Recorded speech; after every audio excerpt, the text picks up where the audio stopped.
In a recent video by El Toro Ryan, he mentioned that Cedar Point is considering the idea of reinstalling the zero-G roll-on Maverick, the one that was removed during testing because of strong G forces it created. Well, this sparked a whole new conversation inside my mind. What other roller coasters could use an upgrade to their current layout? It's a fun thought, really. Most of the time we think of upgrading as referring to an old wooden roller coaster getting converted into a hybrid by Rocky Mountain Construction. But I want to take it a step further. In this video, I'm going to list some roller coasters that I think could use a serious upgrade to either take it to the next level or revive its ridership from what it once was. Before we get to this video, please do me a favor by clicking on that like button. Newcomers to my channel that love everything roller coasters, be sure to follow.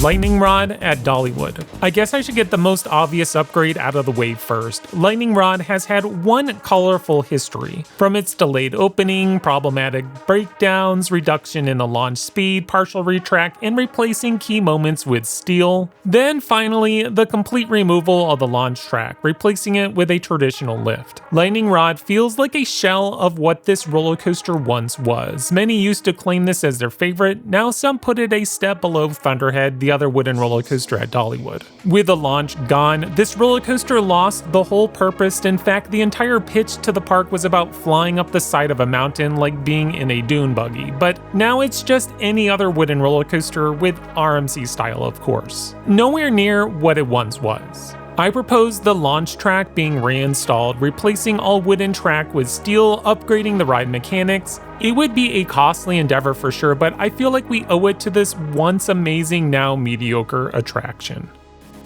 Magnum XL 200 at Cedar Point. The original hypercoaster, it's a staple at Cedar Point, especially amongst the hardcore enthusiasts, but I'd be lying if its popularity was the same as it was 35 years ago. The ride has incredible capacity, which is why the line is usually short, but there is another reason. Magnum XL 200 is a rough ride. Enthusiasts will rave of its airtime, but you'll have to survive all the other crazy janky elements like the turnaround.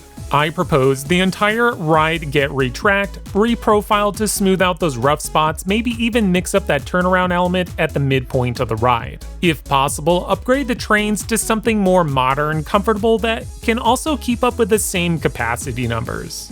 At some point, this roller coaster will reach the end of its life cycle, and something will need to be done. Instead of tearing it down, upgrade Magnum XL 200 so it can be enjoyed for many more generations to come.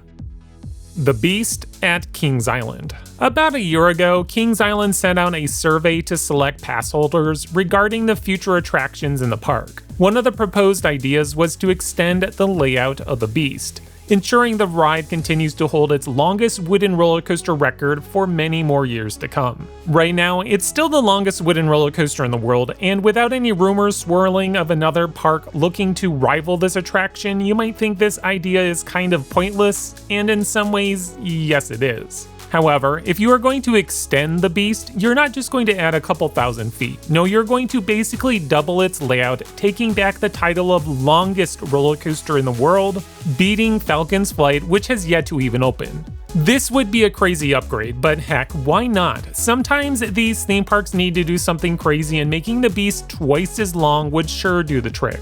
For Beast to overtake Falcon's Flight, they would need to add an additional 6,600 feet of track. Oh, and for those who might be wondering, Kings Island has a ton of space, so this crazy upgrade would come down to money, which I'm sure would be a pricey endeavor of its own.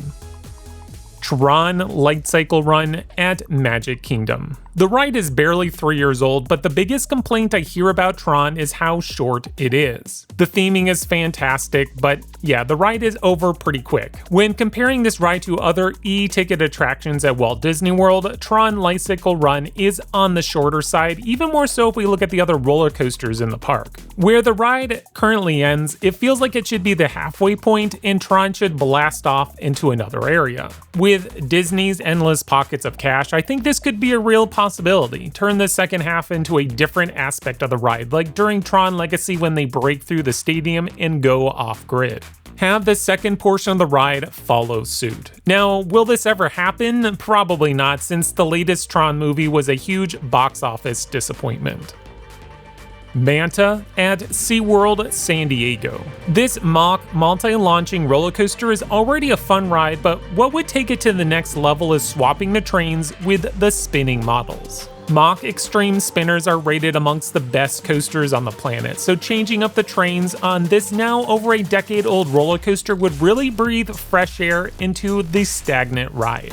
The layout isn't overly crazy, which would still work fine for the spinning cars. I mean, SeaWorld San Diego really focuses on the family, so I'm not really sure we need to add or change anything to the layout like put in inversions. Now, being themed to a Manta might not seem like the best option for a spinning coaster, but I'm sure SeaWorld could rebrand this attraction. It's not like there's a lack of sea animals that the park could use for inspiration. Also, the other reason why Manta needs some modifications is Arctic Rescue, the other family multi-launching roller coaster in the park. Sure, those trains might be different, but the concept feels very similar, so changing up Manta would emphasize the difference between these two roller coasters. Dominator at King's Dominion. Not the coaster you were expecting, I'm sure. Dominator is currently the longest floorless roller coaster, and it's also one of the most intense I've been on. The first half of this ride is great, featuring fun inversions and a low-to-the-ground turnaround that really packs a punch. The second half is where things start to fall apart. The interlocking corkscrews is basically the go-to element for most floorless roller coasters by B&M. In fact, it's used with other models as well. How about removing the entirety of the second half of the ride and replacing it with something wild? I propose adding a tire launch that sends you into a whole new ending full of crazy inversions that snag another record, most inversions on a floorless roller coaster. If the interlocking corkscrews are removed, the park would now have to add 5 inversions to bring us to a total of 8. With a launch, this shouldn't be a problem and would now provide Dominator with a solid start and end to a great roller coaster.